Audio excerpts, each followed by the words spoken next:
Muy buenas noches. Soy licenciada en Trabajo Social, con un diplomado en abuso sexual. Y estamos también con Luis Pedro, sexólogo, psicólogo.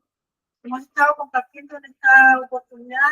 Anoche estuvimos hablando de sexualidad, infancia, y hoy día nos toca compartir la prevención del abuso sexual infantil. Es un flagelo realmente que trastoca la vida de un ser humano cuando ha sido violentado. Dentro de las secuelas de maltrato que pueda vivir un ser humano en el abuso sexual, antecedentes clínicos dicen que es el que puede trastocar cada área de la vida de la persona. Y en la recuperación, cuando no se ha logrado tratar el abuso sexual adecuadamente, en el largo de la vida va a ir generando repercusiones a veces impensadas. Por eso es tan importante la prevención. Espero que esta noche podamos ayudarnos a entregar herramientas. Vamos a estar junto con Luis compartiendo esta información. Esperamos guiarnos en esto. Pero antes de comenzar a compartir, porque es un tema un poco fuerte para uno que lleva años en esto, quizás a veces no me quiero olvidar de ser sensible a quienes puedan tener una historia en torno al abuso sexual también, o en alguna etapa de su vida. Quiero que recuerden siempre que hay una oportunidad de restauración en esta área, que vamos a comenzar.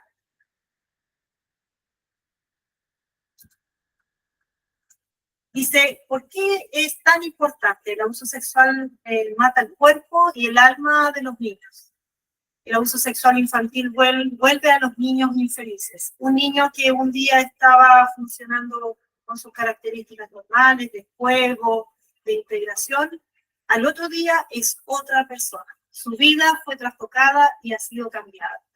Eso va a depender también de cómo es el interior del niño, que cada ser humano es distinto. Y en cada etapa de este niño va a reaccionar de forma distinta. Pero la gran mayoría de estos niños son niños infelices, porque dejan de jugar, por lo general, porque hay algo que quebró su inocencia. También se le trunca la capacidad de aprendizaje. También tienen relación con enfermedades mentales o aún así con discapacidad muchas veces. Y merma la productividad del país. ¿Por qué? Porque quienes han vivido este flagelo muchas veces tienden a caer en la droga, en la prostitución, en el alcoholismo, porque es un dolor que se lleva en el alma difícil de superar. Según la UNICEF, dice que antecedentes de delitos contra niños y niñas y adolescentes constituyen un tipo de violencia que se caracteriza por una dinámica compleja y que genera profundos efectos en las víctimas. Más adelante vamos a hablar de por qué es una dinámica compleja. Según el Servicio de Salud de Estados Unidos, la utilización, persuasión, inducción, seducción y coerción de un niño o una niña para realizar o participar de cualquier tipo de conducta explícita, ¿ya? O la simulación de dicha conducta, con el fin de producir una representación visual de esto, también porque también se incorpora la pornografía en esto, ¿verdad?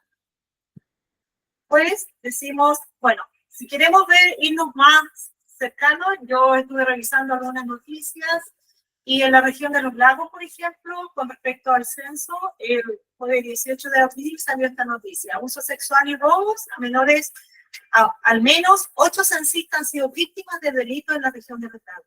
Yo pensé en eso en algún minuto, porque las condiciones han cambiado de seguridad. Y hay momentos en que yo vi muchas censistas que andaban muy tarde, ¿ya? Hay un seminario que se realizó, la Fundación para la Confianza tiene un área con la Universidad de la Católica, y que sacaron la primera encuesta a nivel nacional de abuso sexual infantil y a diversidad en las niñas. Yo llevo estudiando este caso hace muchos años, alrededor de 10 años más o menos, y créanme que en los primeros años No había nada de información en torno a abuso sexual en la niñez y cómo se estaban interviniendo. Hoy en día hay una batería de herramientas que el gobierno tiene, pero aún así falta. Y Fundación para la Confianza en el año 2022 comenzó en el año 2019 realizando una encuesta a personas chilenas, porque siempre que hubo uno que buscaba datos, los encontraba en el extranjero, a nivel de Latinoamérica, pero estadísticas en Chile solamente lo que reflejaba la PDI, o más que todo como delito, cosas que ya denunciado. Pero así como estadísticas a nivel de población, Fundación para la Confianza lo hizo a través de su acompañada con la Universidad Católica y consultaron a ciudadanos chilenos entre 18 a 65 años con un universo de alrededor de 2.000 personas y les preguntaron algunas cosas. Yo saqué algunos ejemplos solamente para no alargarme tanto. ¿Qué dice esto? 22% de prevalencia en general ocurrió a cualquier edad. O sea, el 22% de estas personas le ocurrió a cualquier edad, ¿ya? Las mujeres entre edades entre 30 y 50 años, el 27% sufrió de depresión, ¿ya? El 38% nunca ha contado a nadie o significativo en su conjunto, o sea, guardaron silencio, o el 38% nunca lo ha contado, el 48% ha demorado más de 10 años en hacerlo, o sea, llegar a la vida adulta, pasar la adolescencia recién, y muchas personas nunca han contado esto. Transcurrido ese lapso, deben tomarse en cuenta las siguientes estadísticas. El abuso sexual en la niñez raramente es denunciado ante la autoridad. El 9% recibe muy poca atención especializada. El 17%, incluso tratándose de episodios graves, incluyendo la violación. La respuesta ante el abuso en la niñez permanece largamente desinstitucionalizada en nuestro país. Si bien es cierto, el tema del abuso sexual está normado, pero hay muy pocas instituciones que se están dedicando exclusivamente a qué pasa después, en el acompañamiento a la familia, en el acompañamiento a la víctima.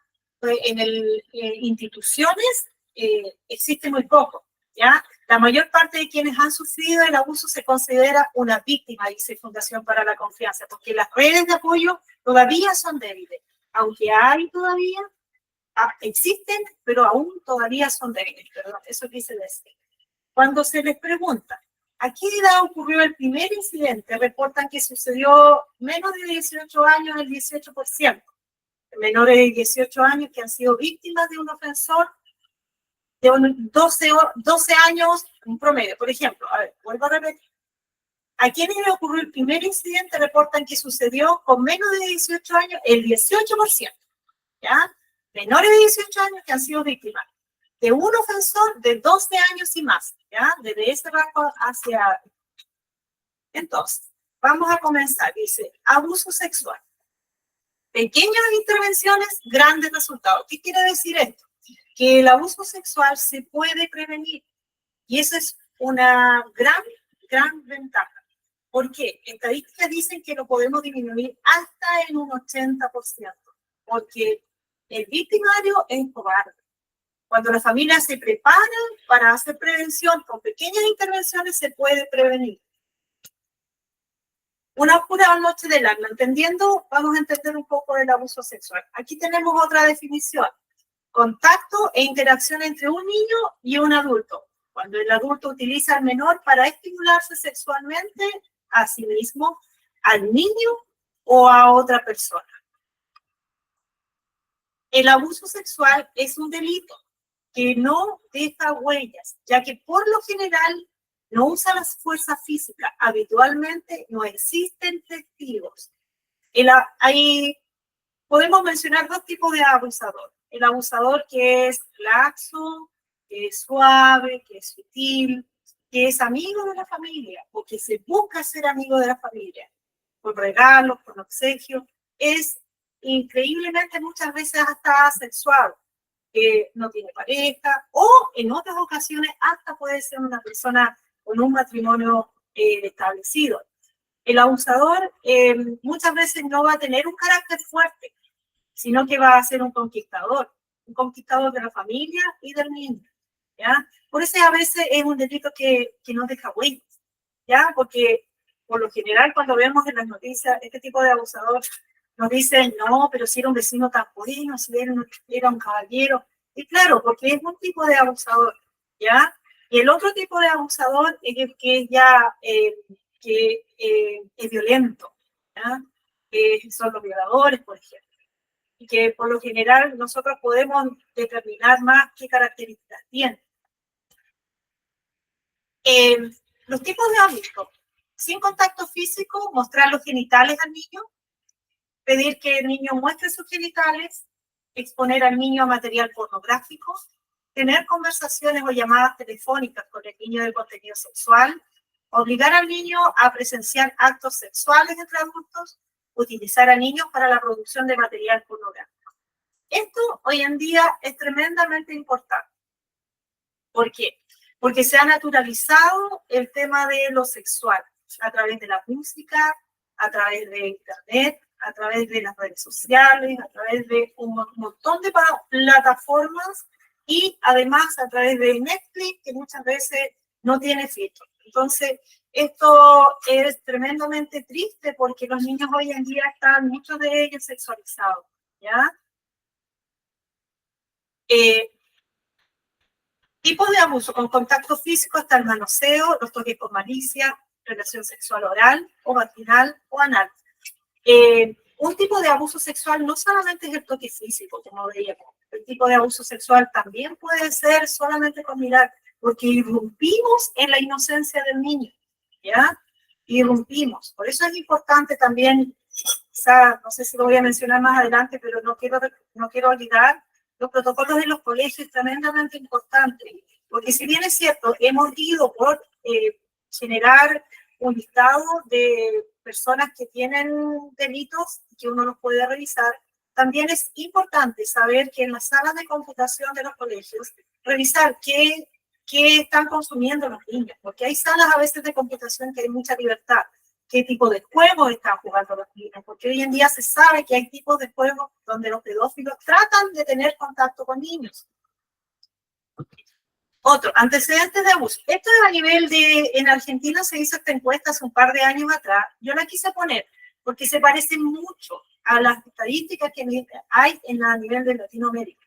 O sea, sobre todo en los países más cercanos. Yo he estado revisando estadísticas y se parecen mucho, por eso ya las quise poner como ejemplo. Experiencias sexuales en la negativa. Dice que en las niñas es un 69% versus un 37% de niños. ¿Quiénes son los mayores abusadores? Familiares, conocidos y vecinos, en el 94%. ¿Por qué? Porque el abusador es alguien que se va a ganar la confianza. Va a buscar familias vulnerables y niños vulnerables. ¿En qué sentido? Un niño vulnerable es aquel niño que, por ejemplo, hay familias rígidas, que no se habla en la mesa, que no tiene opinión en la casa, que el niño que es vulnerable emocionalmente, no solamente económicamente. Por eso que el abuso sexual no tiene características de condición económica, socioeconómica. Puede estar en cualquier esfera de la sociedad, ¿ya? Tiene que más que todo que ver con el grado de vulnerabilidad que se le genera.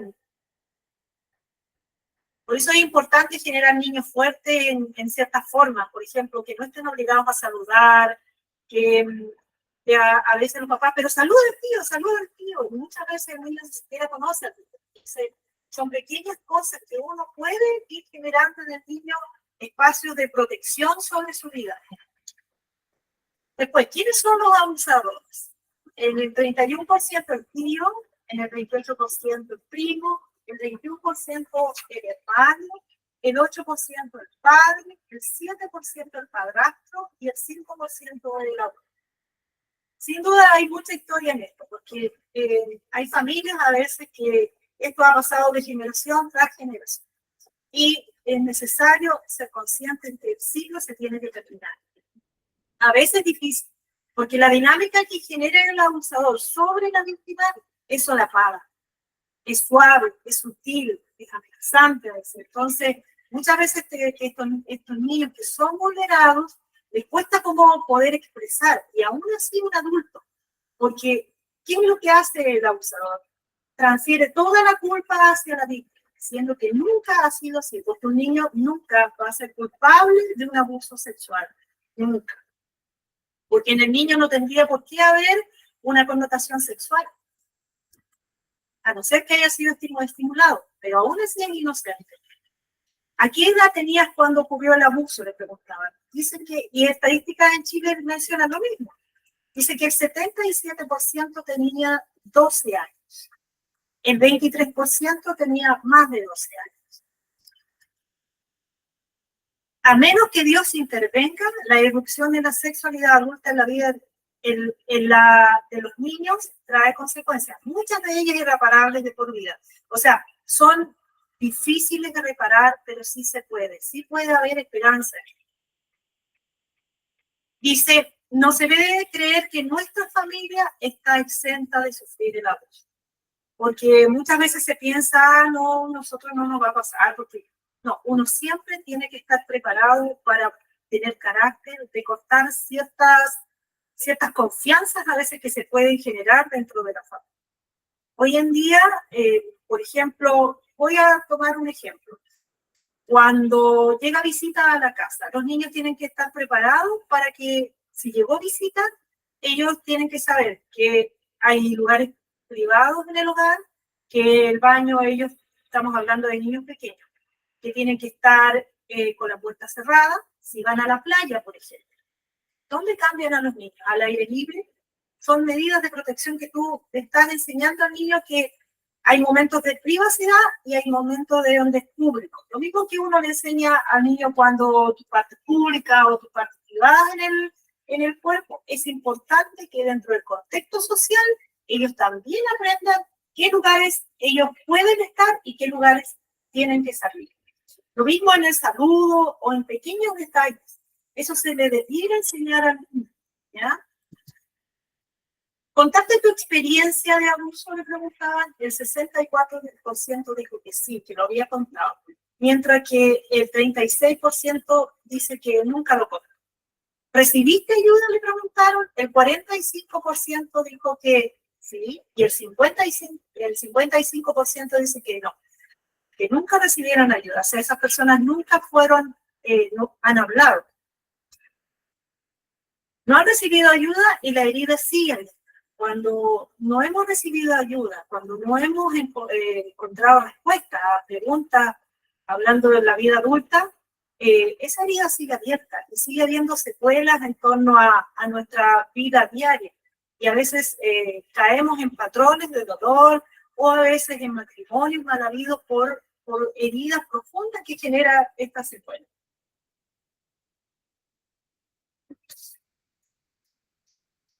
Hasta aquí quiero que vamos a ir a la siguiente etapa. No sé si me gustaría saber, por mientras yo cambio el PPT, si hay algún comentario con respecto a esto o hay preguntas que podamos con Luis, porque después viene otra etapa.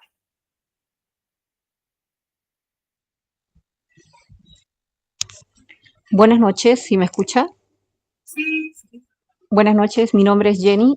Somos de la Fundación Familia Blue con respecto al tema del autismo. ¿Cómo yo identifico un niño de 6 años que es autista, que ha sido violado o alguien ha hecho algo indebido con su cuerpo y todo eso? ¿Cómo yo puedo saber, cómo se le pregunta a un niño en este caso? Porque en ese caso, bueno, yo creo que Luis te va a terminar respondiendo la pregunta. Te va a depender mucho si es alguien cercano o es alguien que no es cercano a ti, porque es importante saber que si hay una historia de vida antes de esto, porque no solamente puede ser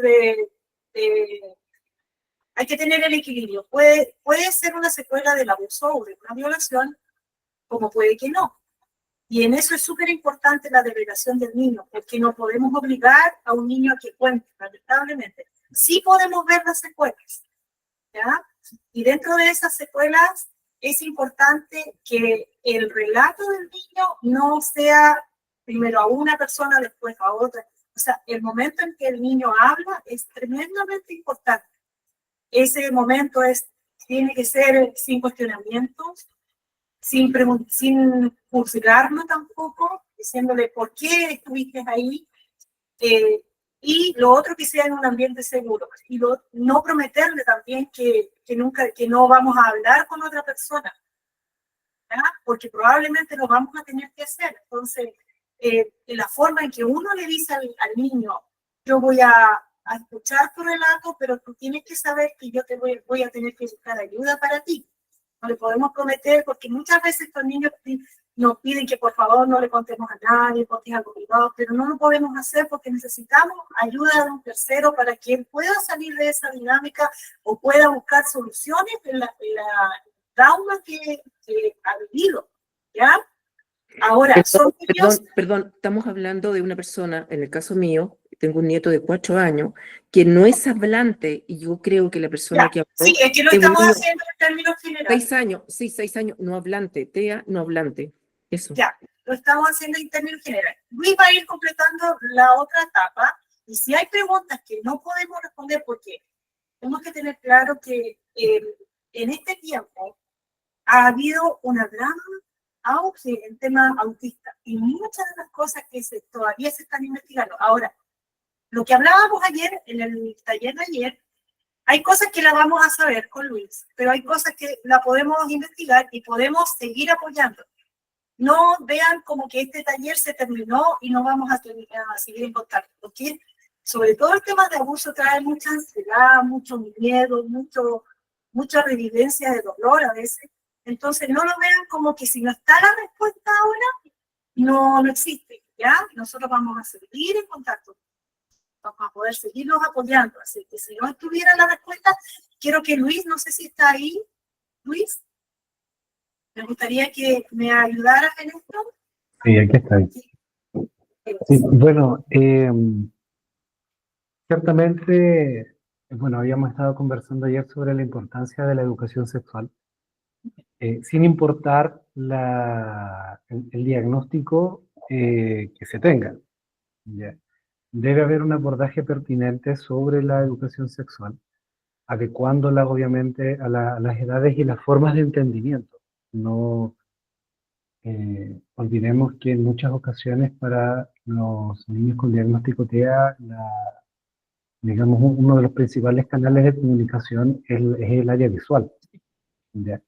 Ahora, en el caso de que haya algún niño que tenga algún diagnóstico TEA, sin importar el tipo de espectro, pero que tenga dificultades en el habla, ya sea por una limitación importante o por simplemente una dificultad, ¿ya?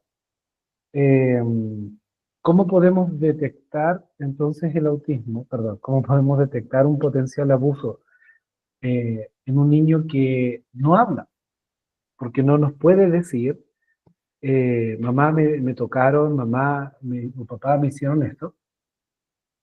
Ahí entra la importancia de uno como papá o como mamá, estar siempre vigilando aquello que sí nos comunican, pero no de manera verbal, ¿ya?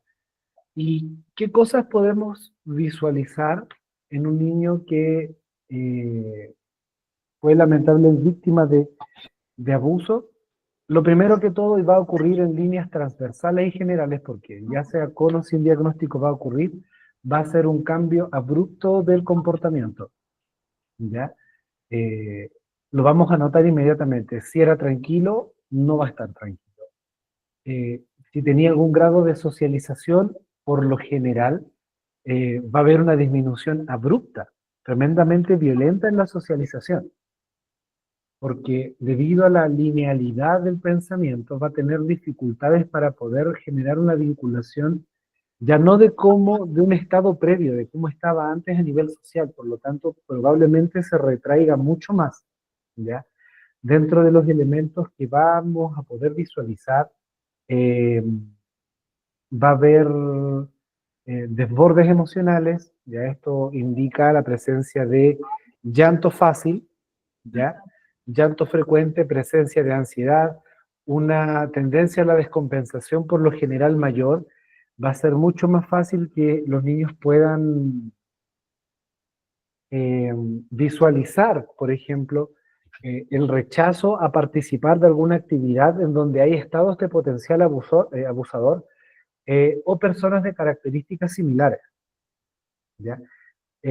Cuando veamos esa hiperreacción que antes no tenía, vamos a tener que sospechar una posible afectación.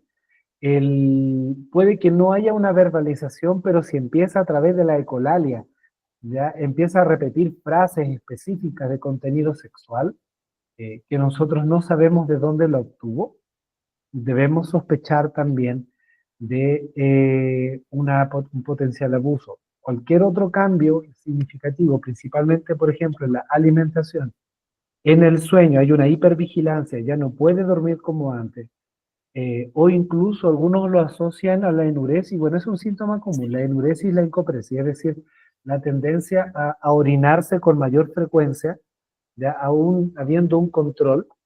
Ahora, obviamente, si el niño ya ha tenido dificultades para generar un control, eso no lo podemos considerar.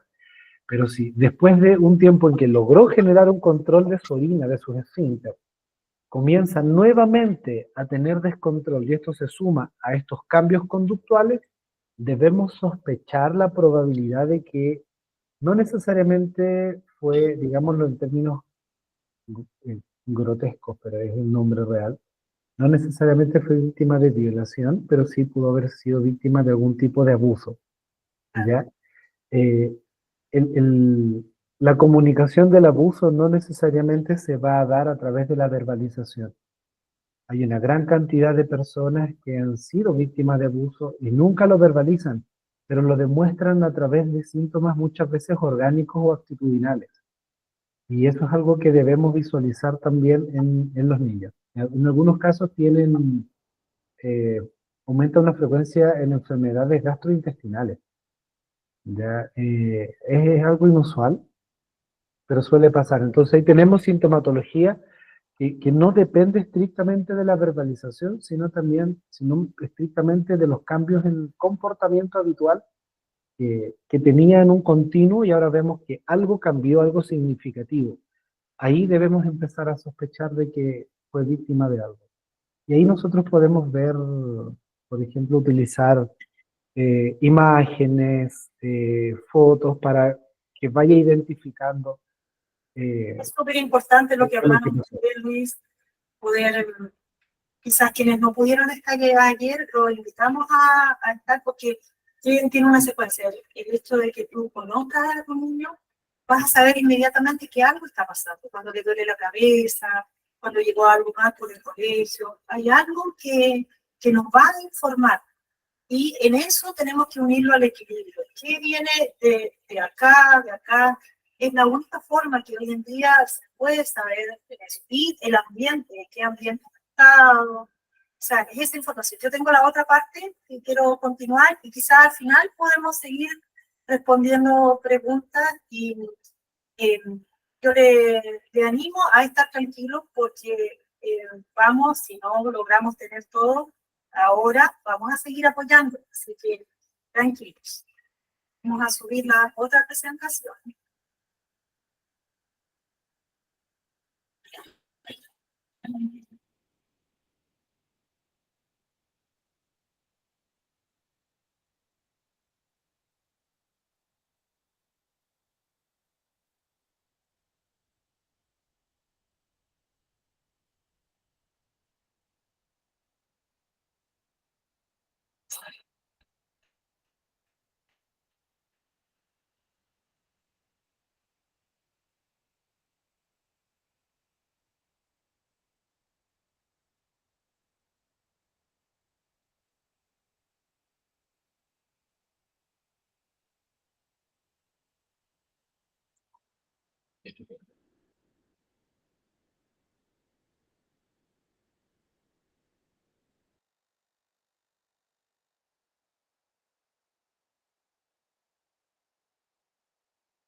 mucho por esta presentación.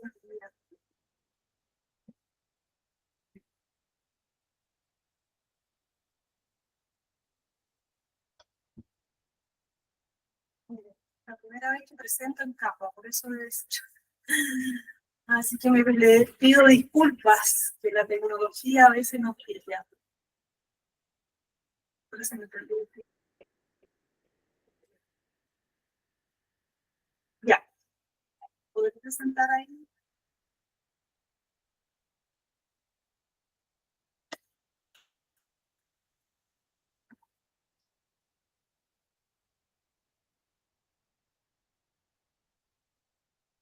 Ya.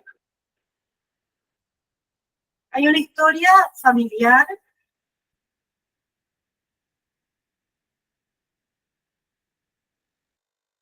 con respecto al abuso. Y eso es importante saberlo cuando tratamos este tema, de lo que hablábamos recién.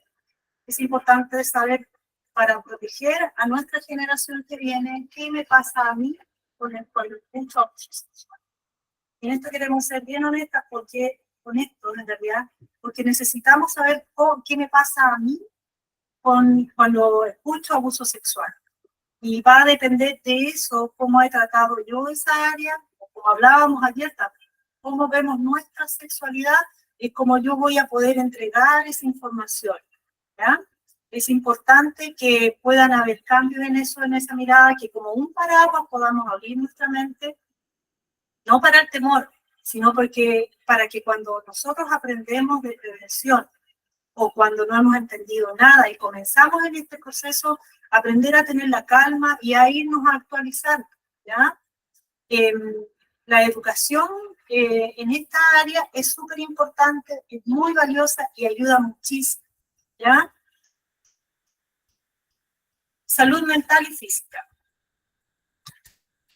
Enfermedades, bueno, el tema del abuso sexual trae secuelas a veces con enfermedades de transmisión sexual, embarazos a temprana edad, sin pareja conocida, ropa interior inexplicable o manchada o rota, que son algunas de las cosas que uno podría dificultar para caminar, muchas veces los niños, dicotomía, arrancarse el cabello, las cejas, como la señora recién preguntaba, regresión en la fase de desarrollo. Hemos logrado esto con mi niño, pero de repente de la noche a la mañana retrocedió. ¿Qué pasó? Ecopresis, incontinencia fecal, ¿ya? Dentro de eso, cuando vamos viendo en el proceso de más adelante, porque no necesariamente el abuso sexual va a generar inmediatamente una secuela que vamos a poder observar. Muchas veces sí, pero a veces no, ¿ya? Porque a futuro puede causar depresión, esquizofrenia, estrés postraumático, anorexia o bulimia nerviosa en los adolescentes muchas veces cuando en la infancia hayan vivido situaciones así y no lo han logrado exteriorizar. Muchas de las secuelas de anorexia, bulimia nerviosa, trastornos de la personalidad, muchas veces también ideaciones suicidas, trastornos del aprendizaje, porque es un niño que le cuesta concentrarse cuando ha vivido estas situaciones. También pueden provocarse migrañas, dolores de cabeza frecuentes, algún tipo de dolor crónico, fibromialgia, hipertensión arterial. ¿Por qué yo lo quise englobar quizás en etapas más adultas esto? Porque sin duda quienes están alrededor del niño, quienes son sus tutores, necesitamos primero también ver cómo estamos en nuestra sexualidad para poder seguir ayudando a quienes están a nuestro alrededor, ¿ya? Porque si bien es cierto, va a costar en un niño TEA como poder saber ayudarlo, quizás con lo que decía Luis, con imágenes lo vamos a poder apoyar, pero necesitamos estar conscientes nosotros de cómo nos sentimos en esta área para entregar una mejor información. Hipertensión arterial, colon irritable o problemas digestivos, obesidad, trastornos del sueño, enuresis a orinar voluntariamente. Y con esto quiero avanzar. Dice, hay cosas que a veces en el hogar necesitamos preguntarlo, no para conflicto, simplemente para tener en la familia algunos patrones de transparencia, ¿ya? ¿Tienes libertad al revisar tu celular de tu esposo? ¿Tienes libertad de revisar, o de tu esposa también? ¿Tienes libertad de revisar o limitar el uso del celular de tu hijo? Porque hoy en día las redes sociales están marcadas de sexualidad. Y hay juegos en línea que de hecho hace poco salió un estudio que hay muchos juegos en línea que los pedófilos están tratando de conectarse con niños, porque el niño está mostrando, está en vivo, está mostrándose en el hogar, entonces muchas veces le piden, para ganar puntos, le piden ciertos compromisos. ¿Conoces a las amistades de tus hijos en el colegio? ¿Tienes la libertad de preguntarles a tu hijo en algún compañero o a algunas compañeras si lo están seduciendo sexualmente? Esto es súper importante muchas veces porque hay algunos niños que están siendo seductores de otros niños. Y es necesario a veces preguntar, ¿has hablado alguna vez de sexualidad con tus hijos? ¿Cómo lo has abordado? ¿Existe tiempo de ocio en la vida de tus hijos? ¿Cómo se están complementando esos tiempos de ocio? Existen riesgos que no se sabrán cómo manejar. Corremos los límites de protección. El abuso también mira un contenido erótico, la fotografía. El riesgo de ser vulnerados no solo sexualmente, los exponemos a decisiones en su sexualidad, orientación o enfermedades de transmisión sexual. O sea, la prevención es un todo, es una dinámica en el hogar en realidad. Por ejemplo, en el hogar el niño no debería manejarse la mentira, ¿ya? Porque se sabía inmediatamente que hay algo extraño pasando. O las dinámicas de cuando el niño, la cercanía, lo que hablábamos ayer, que el niño sea, que los padres o la familia sea preguntado, que el niño encuentre las respuestas en la casa, ¿ya? Que sepa que lo van a apoyar en eso, o que se le ha enseñado con anterioridad esta situación. Primero, sea consciente de su propia sexualidad, aceptarla, vivirla de manera positiva, saludable y congruente consigo misma. Segundo, que utilice un lenguaje con naturalidad. Necesitamos manejar un lenguaje con naturalidad en torno a la sexualidad, sin eufemismo ni vulgaridades, transmitiendo un mensaje claro, sencillo, cercano y ameno, sin infundir miedos, ¿ya? Esto permitirá una mejor percepción de sí mismo. Tercero, cumplir con ciertos requisitos básicos como la simpatía, la tolerancia, la flexibilidad y la claridad y la honestidad. Simplemente debemos educar de lo que significan las partes privadas de nuestro cuerpo y enseñar que no deben compartirse de esa manera. Evitemos los extremos. Debemos explicar que no deben introducirse ningún objeto en los orificios naturales. Esto uno le debería explicar al niño con naturalidad, porque a veces los niños juegan para que vean su sexualidad como una protección también, ya que algunas niñas se colocan diversos objetos en las orejas, en las fosas nasales, en el ano, en la vagina, lo que origina infecciones severas. ¿Cuándo es abuso? Hay juegos sexuales entre hermanos, incidentes aislados, tocamientos de la niñez entre hermanos, siempre que no medie la agresión a la coerción, no constituya normalidades. Es muy probable que no genere traumas, porque hay veces en que los niños copian conductas, y ahí es importante saber si hay miedo, si hay juego, uno tiene que revisar eso y corregirlo, ¿ya? Necesitamos humanizar, naturalizar, liberar a los hijos del poder de, por ejemplo, de mitos, de la menstruación, las pulsiones nocturnas, cuándo comienza la vida fértil. Todo eso lo hablamos ayer también, cómo se podían ir comentando. Es naturalizar nuestra sexualidad, pero también en la protección. No permita que el miedo le gane la partida. No teme abordar temas, pero aprenda. Es lo que estamos haciendo ahora, paso a paso. No genere traumas contando sus experiencias negativas. Por ejemplo, muchos padres o familias han vivido experiencias negativas. Las hemos vivido. Es importante saber no traspasar esos traumas o esos miedos a los hijos. Recuerden que sus hijos no son como ustedes, sus hijos vienen de otra época. No trate de revivir su propia historia de vida con sus hijos. Ellos tienen su propia personalidad, su propio carácter y necesitan sus propios espacios. Eso me gustaría que ahora podamos conversar. Si tienen dudas, poderlas responder, y si no, podemos responderlas en alguna otra oportunidad.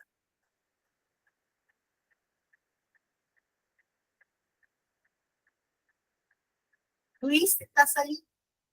Para que podamos conversar un minuto. Ahí sí, sí, estoy acá. Sí, nos gustaría saber si hay dudas, si hay preguntas.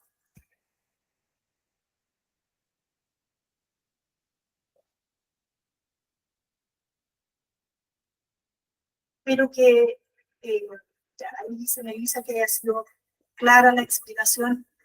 La verdad, uno podría llenarlo de mucho más información, pero la idea es que podamos tener estos tiempos de poder conversar. Leslie, cuéntanos.